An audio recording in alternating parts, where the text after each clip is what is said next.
Hi everybody, I'm Erin Garcia and I'm here to talk to you today about host coaching.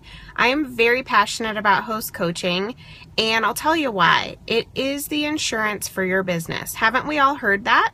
But do you really take it to heart? I hope you do. Because what would your parties be without guests? Or what would they be without an excited host?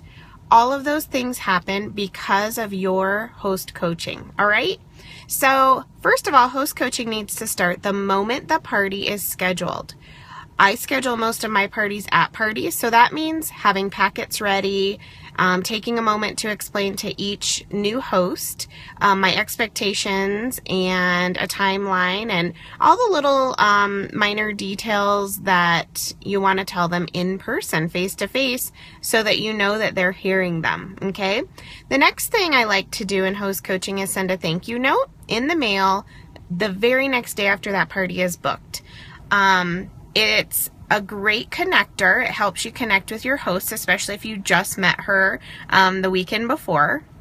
But the other thing is it serves as a reminder. So how many of you guys know that probably half the time they make it home with their host packet, it gets thrown on the kitchen counter in a pile of mail, and then it's lost forever?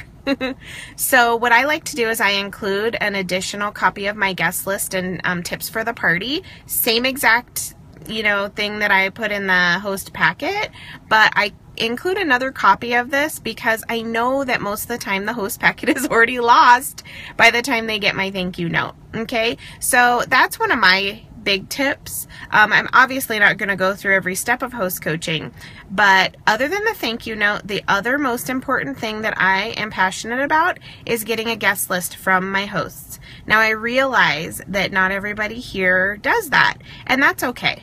As long as you're making your business successful the way you're doing it, keep on doing that. My team knows that guest lists are a requirement. It's not optional on my team. And that is just because of the enormous value that I've seen in that over the years. Getting a guest list ensures that your party is going to happen. It means you're going to mail out those invitations yourself.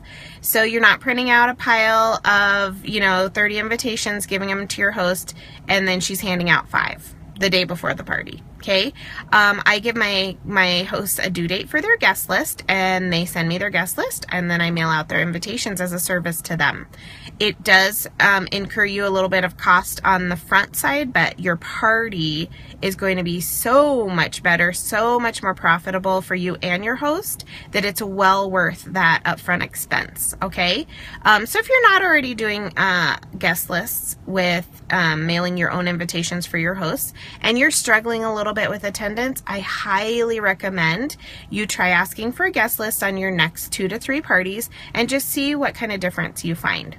Also, keep in mind that your hosts like to be involved. They like to have a little bit of an assignment, and it keeps them committed. So don't feel guilty about asking for a guest list or asking your host to participate in another way in preparing for the party. All right. Now, the other thing is I do like to give incentives to my hosts when they go above and beyond. So consider offering a small gift to a host who collects 5 outside orders for you, or to a host that gets 10, 15, 20 people to her party. You can set your guidelines, but just remember that she's your partner in your business, and so all the communication you can do with her is actually going to benefit both of you. And keeping her in the loop is probably the most important thing. So once you've gotten your guest list and your invitation sent out, be sure to keep your host in the loop. Make sure she knows what time you're going to arrive, knows her responsibilities for the party, and I promise you, you're going to show up at those parties and they're going to rock. So have a lot of fun with your summer Devon. I hope this helps, and I hope it encourages you to try something new. So let's really put some of this host coaching into action, okay? I'm going to have you write 3 handwritten thank you notes to be mailed in the snail mail this week to your upcoming hostesses. While you're at it, is there somebody in your life that you've lost touch with? Maybe they pop into your head often, you have really fond memories of them, and you've just lost touch. How about sending them a handwritten hello note?